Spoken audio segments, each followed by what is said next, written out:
وزیراعظم شہباز شریف اور سابق وزیراعظم نواز شریف کی لندن میں اہم ملاقات جاری. ملاقات میں ساغدار حسن نواز اور سلیمان شہباز بھی شامل.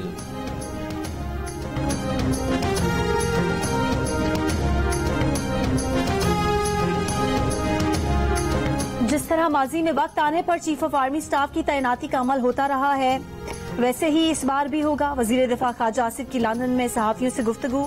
کہا نواز شریف پاکستان کا اثاثہ ہیں, ان سے ہوئی زیادتی کا ازالہ ہونا چاہیے. سیاست میں اتنا بڑا اثاثہ مشکل سے ملتا ہے, نہیں چاہتے کوئی ایسا فیصلہ کریں جس سے ہماری مشکلات میں اضافہ ہو.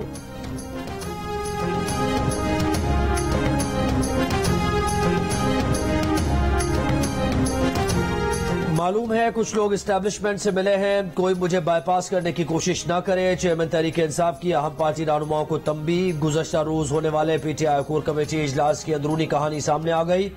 اجلاس میں عمران خان کی کور کمیٹی ارکان کو پارٹی پالیسی کے مطابق ٹویٹ کرنے کی ہدایت. پارٹی پالیسی پر عمل درآمد کے لیے شیریں مزاری کو نگراں بنا دیا. عمران خان نے کہا جلد احتجاج کی کال دینے جا رہا ہوں. تمام تنظیمیں فعال چاہیے, ممبران احتجاج کے لیے فائنینس کا بندوبست کریں.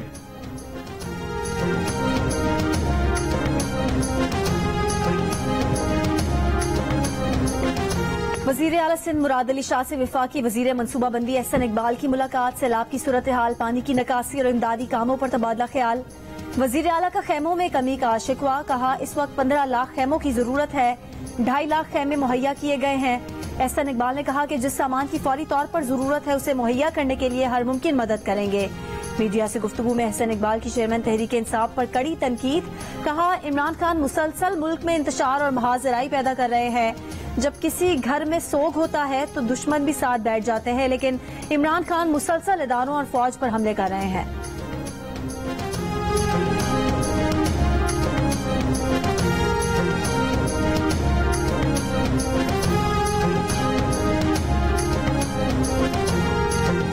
اقوام متحدہ جنرل اسمبلی اجلاس کے موقع پر وزیر اعظم شہباز شریف اور امریکی صدر جو بائیڈن کی ملاقات ہوگی. وزارت خارجہ نے تصدیق کر دی. اعلامیے کے مطابق وزیر اعظم یونین سیکرٹری جنرل اور امریکی صدر کے استقبالیے میں شرکت کریں گے, جہاں ان کی امریکی صدر سے بھی بات چیت ہوگی.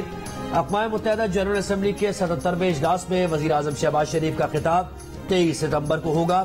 وزیر اعظم اپنے خطاب میں سیلاب سے درپیش عالمی چیلنجز, ماحولیاتی تبدیلی, عالمی و علاقائی تنازعات اور جموں کشمیر پر پاکستان کا موقف پیش کریں گے. وزارت خارجہ کے مطابق دورے پر وزیر خارجہ بلاول بھٹو بھی امریکہ میں اعلیٰ سطح ملاقاتیں کریں گے.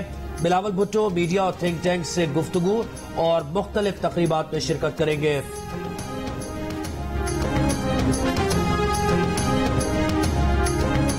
سیلاب سے متاثر پاکستان کو دی گئی امداد بالٹی میں ایک قطرے کی مانند ہے. امریکی سینٹ کی خارجہ تعلقات کمیٹی کے چیئرمین باب مینڈز نے کہا ہے کہ انٹرنیشنل ڈونرز کانفرنس کا انعقاد کیا جانا چاہیے. امریکہ کی جانب سے ڈیزاسٹر پیکج دیا جانا چاہیے. IMF کی طرف سے بھی پاکستان کو مزید ریلیف ملنا چاہیے. نیو جرسی میں تقریب سے خطاب. یوکرین اور افغانستان کی طرح امریکہ میں مقیم پاکستانیوں کو عارضی تحفظ درجہ دینے کا مطالبہ. کہا وہ یہ معاملہ خود صدر بائیڈن کے سامنے پیش کریں گے.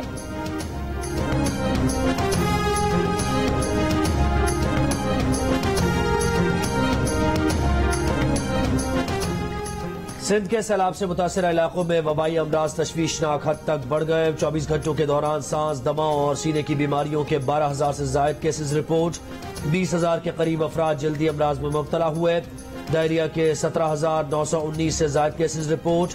ملیریا کے 2,622 اور ڈینگی کے 64 مریضوں کی تصدیق. محکمہ صحت کے مطابق سیلاب سے متاثرہ علاقوں میں اب تک 25,75,000 سے زائد افراد بیماریوں میں مبتلا ہو چکے.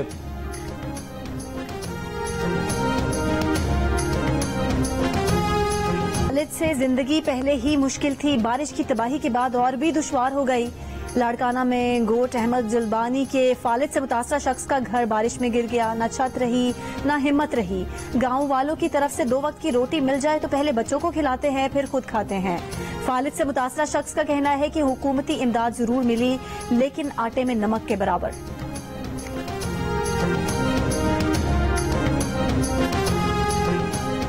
ملک بھر میں ڈینگی کے کیسز تیزی سے بڑھنے لگے. اسلام آباد میں 24 گھنٹوں کے دوران ڈینگی سے مزید 96 افراد متاثر. خیبر پختونخوا میں ڈینگی کے 350 نئے کیسز رپورٹ. پشاور میں سب سے زیادہ 163 افراد میں ڈینگی وائرس کی تصدیق. مردان اور ضلع خیبر کے اسپتالوں میں آئسولیشن وارڈز قائم. پنجاب میں ڈینگی کے 191 مریض سامنے آئے. راولپنڈی میں ڈینگی کے 84. لاہور میں 60 کیسز رپورٹ.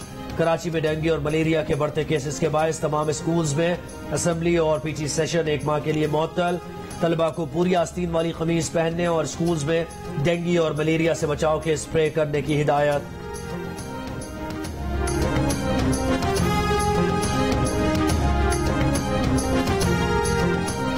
پاکستان میڈیکل ایسوسی ایشن نے ڈینگی سے متعلق حکومتی اعداد و شمار مسترد کر دیے. جنرل سیکرٹری پی ایم اے ڈاکٹر کیسر سجاد کہتے ہیں کہ کراچی میں ڈینگی کے حکومتی اعداد و شمار اصل کیسز سے مختلف ہیں. ڈینگی سے جاں بحق افراد کی اصل تعداد میں بھی کچھ فرق ہے.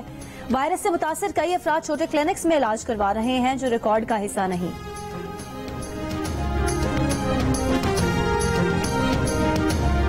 کراچی پولیس شہر میں بے خوف اسٹریٹ کرمنلز کو لگام ڈالنے میں ناکام. صرف رواں ماہ لوٹ مار کے دوران درندوں نے 12 شہریوں کو موت کے گھاٹ اتار دیا. 15 افراد کو گولیاں مار کر زخمی کر دیا. کراچی پولیس چیف بھلے کوئی منطق پیش کرے لیکن ملک کی معاشی شہرگ میں جرائم کے دل دہلا دینے والے اعداد و شمار کچھ اور ہی کہانی بیان کر رہے ہیں.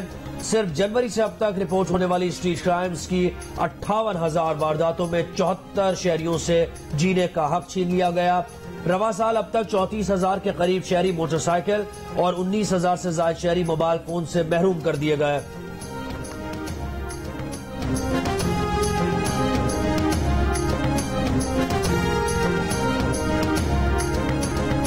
لاہور میں اوپن مارکیٹ میں سرکاری آٹے کی قلت برقرار. آٹے کا 15 کلو کا تھیلا 1600 روپے میں فروخت. حیدرآباد میں آٹے کی قیمتوں میں چند روز کے دوران فی کلو 19 روپے کا اضافہ. 20 کلو آٹے کا بیگ 2300 روپے کا ہو گیا. خیبر پختونخوا میں بھی آٹا مہنگا. فائن آٹے کا تھیلا 2200 روپے اور چکی آٹا 115 روپے میں فروخت.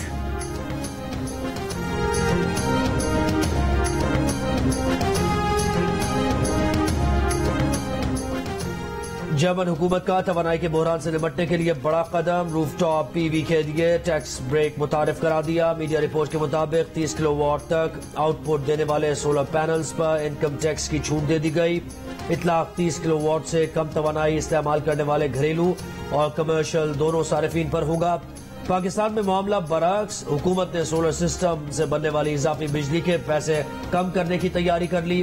نیپرا اضافی بیچی جانے والی بجلی کے 19 روپے کے بجائے صرف 9 روپے فی یونٹ دینا چاہتا ہے.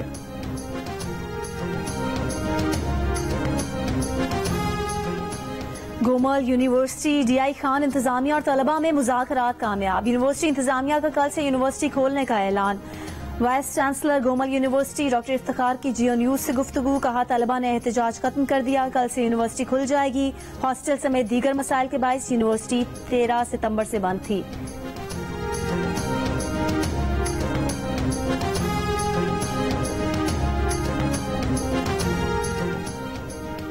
کراچی میں جگہ جگہ خستہ حال سڑکوں سے شہری پریشان. سڑکوں پر پڑے گہرے گڑھے حادثات کا باعث بننے لگے. شہری کمر اور جوڑوں کی بیماریوں میں مبتلا ہونے لگے. ٹوٹی پھوٹی سڑکوں پر ہچکولے کھاتی گاڑیاں خراب ہونے لگیں. کرایوں پر رکشہ اور موٹر سائیکل چلانے والے شہری بے بس. شکوہ کیا کہ کمائی سے زیادہ تو گاڑی پر اخراجات آتے ہیں. دن اور ہفتے نہیں برسوں گزر جانے کے باوجود کئی سڑکوں کی مرمت اب تک نہ ہو سکی. شہریوں نے انتظامیہ سے مایوس ہو کر تمام امیدیں چھوڑ دیں. اور برطانوی مسلم چیریٹی نے ایک دن میں سب سے زیادہ خون کے عطیات کا عالمی ریکارڈ قائم کر دیا. ایک دن میں خون کے عطیات کی کل تعداد 37,018 رہی. گلوبل بلڈ ہیروز کہلانے والی مہم میں برطانیہ، ارجنٹائن، عراق اور تھائی لینڈ سمیت 27 ممالک میں درجنوں مراکز نے 37,000 سے زائد لوگوں سے خون جمع کیا.